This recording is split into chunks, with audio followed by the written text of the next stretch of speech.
Dear friends, welcome to my class. Share capital के chapter में आज का हमारा टॉपिक है calls in advance. Calls in advance में क्या हुआ कि जैसे हम कहते हैं कि कंपनी ने 1000 शेयर्स इशू किए हुए हैं एट द रेट ऑफ ₹10, जिसे वो इंस्टॉलमेंट्स में मंगाती है, कुछ एप्लीकेशन पे, कुछ अलॉटमेंट पे और कुछ फर्स्ट एंड फाइनल कॉल पे। ठीक है, कितना अमाउंट, सपोजिंग यहाँ पे 4 है और 3 करके ये मंगवाती है ₹10। ठीक है, कुछ शेयर होल्डर्स हो सकता है ऐसा कि अलॉटमेंट के टाइम पे ही फर्स्ट एंड फाइनल कॉल की अमाउंट भी पे ऑफ कर दें। ठीक है, तो वो अमाउंट जो कि अलॉटमेंट का नहीं था, rather first and final call था, उसके लिए हम एक अकाउंट खोलते हैं, that is calls in advance account. और एंट्री क्या डालेंगे, हमारी एंट्री बनेगी bank account debited to calls in advance account.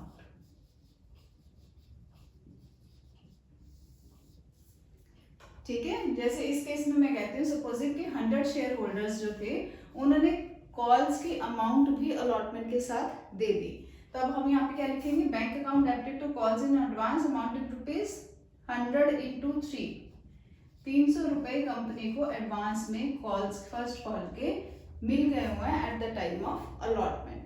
तो जब कंपनी फर्स्ट कॉल करेगी तब एंट्री क्या डालेगी, शेयर फर्स्ट कॉल को डेबिट करेगी टू शेयर कैपिटल।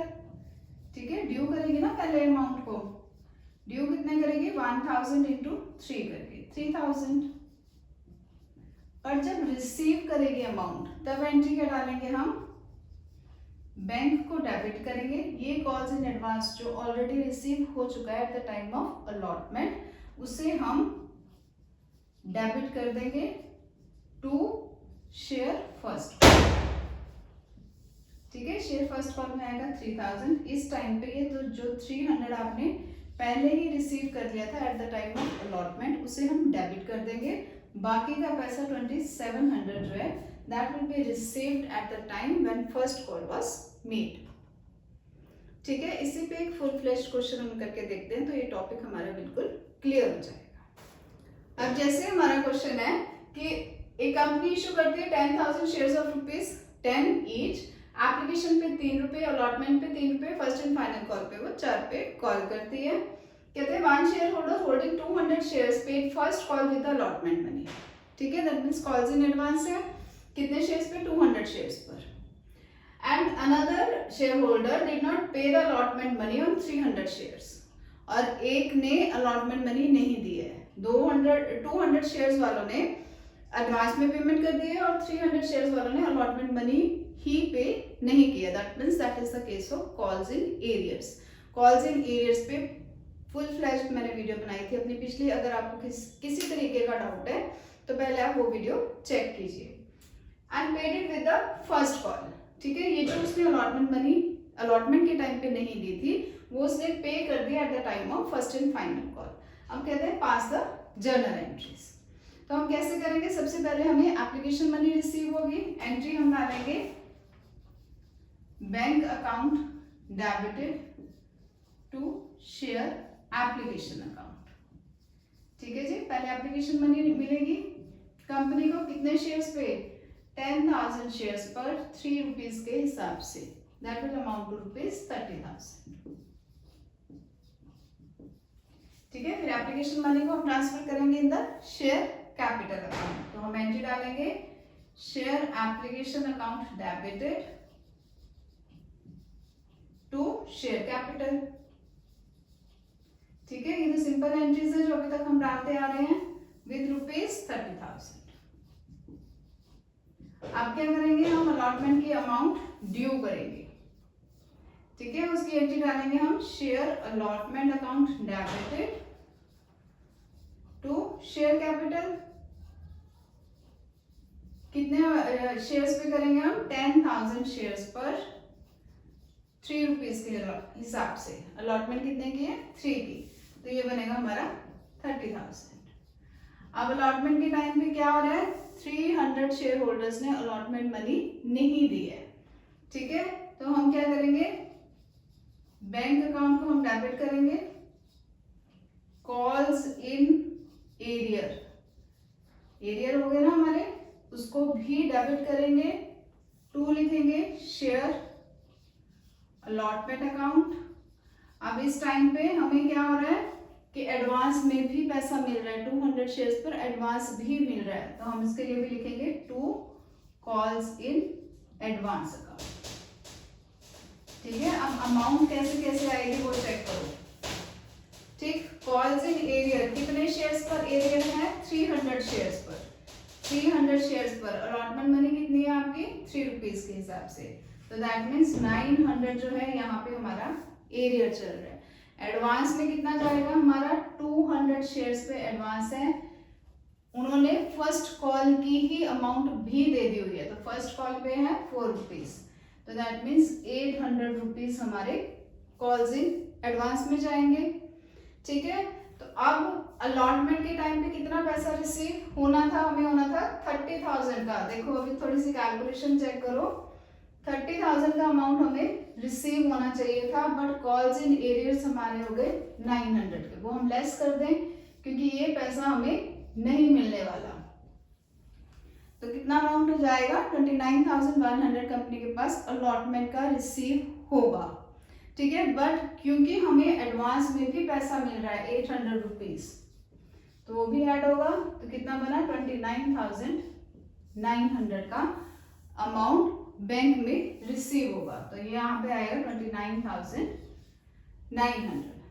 ठीक है, और यहाँ पे कितना आएगा आपका शेयर अलॉटमेंट में 30,000, शेयर अलॉटमेंट हमने डेबिट किया था 30,000 से, क्योंकि हम calls in arrear account open कर रहे हैं इसलिए शेयर अलॉटमेंट में हमारा 30,000 ही जाएगा।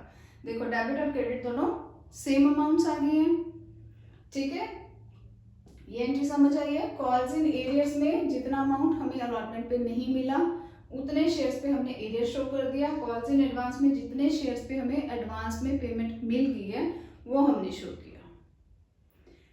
ठीक है, ये हो गया आपकी अलॉटमेंट की अमाउंट, ड्यू और रिसीव। अब हम करते हैं जब हमें फाइनल कॉल की अमाउंट ड्यू करनी है, तो ड्यू करने की एंट्री क्या आएगी हमारी,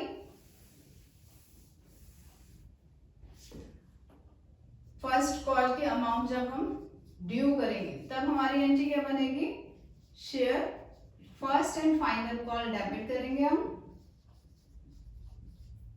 टू शेयर कैपिटल। ठीक है जी, कितने शेयर्स पे हम करेंगे, 10,000 शेयर्स पे 4 रुपीज के हिसाब से हम 40,000 की अमाउंट जो है वो ड्यू कर लेंगे। ठीक है, और जब हम रिसीव करेंगे उस टाइम पे भी हमें थोड़ा अमाउंट का ध्यान रखना पड़ेगा। क्या ध्यान रखना पड़ेगा, देखो जी हम लिखेंगे बैंक अकाउंट डेबिटेड। ठीक है, ये एडवांस में पैसा आया हुआ है, ये भी हम डेबिट करेंगे, खत्म करेंगे क्योंकि अब फर्स्ट कॉल कर ली हुई है उन्होंने, calls in advance account debited. ठीक है, और वो कहते हैं कि जो ये 300 शेयर होल्डर्स हैं जिन्होंने अलॉटमेंट मनी नहीं दी थी, ये अलॉटमेंट की मनी उन्होंने कब पे कर दिया, फर्स्ट कॉल के टाइम पे। दैट मीन्स ये जो कॉल्स इन एरियर हमने डेबिट किया था ये भी अब खत्म हो जाएगा क्योंकि पैसा रिसीव हो रहा है कंपनी को। तो हम लिखेंगे to calls in arrears account, खत्म कर रहे हैं तो इसके डेबिट के अगेंस्ट हम क्रेडिट लिखेंगे। ठीक है, to share first and final call. समझ आइए, अब अमाउंट देख रहे हैं, कॉल्स इन एडवांस में कितना है 800, ये डेबिट हो जाएगा, कॉल्स इन एरियर्स में कितना है आपका 900, ये क्रेडिट हो जाएगा। ठीक है, share first and final call में कितना अमाउंट है आपका 40,000 का। अब बैंक में कितना अमाउंट मिलेगा कंपनी को, देखो उसकी कैलकुलेशन देखो, 40,000, ये 800 ऑलरेडी रिसीव्ड है तो ये हम लेस कर देंगे 39,200, और ये कॉल्स इन एरियर्स जो अब हमें मिल गया हुआ है वो हम ऐड कर दें तो 40,100। ठीक है, तो बैंक में कितना जाएगा 40,100। देखो जी डेबिट और क्रेडिट दोनों सेम है अमाउंट। क्लियर है कैसे करा, 40,000 तो हमें मिलना ही था, ये तो ड्यू ही था हमारा। ठीक है, बट एडवांस में हमें मिल चुका है 800, यहाँ पे अपने बैंक में ऑलरेडी डेबिट कर रखा है, तो इसलिए इस टाइम पे जब हम कॉल्स इन फर्स्ट कॉल करते हैं उस टाइम पे हम बैंक में अमाउंट कम कर देंगे कि वो ऑलरेडी अलॉटमेंट के टाइम पे हमने डेबिट कर दिया था, ठीक है। तो 800 हमने लेस कर दिया और एरियर्स का जो अमाउंट हमें अब कॉल्स के टाइम पे रिसीव हो रहा है वो हम ऐड कर देंगे। क्लियर है? तो इस हिसाब से हमारी फर्स्ट एंड फाइनल कॉल की एंट्री बन जाएगी। क्लियर है ये जर्नल? होप आपको ये एंट्री समझ आई होंगी। If you like my video please do like, share and subscribe. Thank you.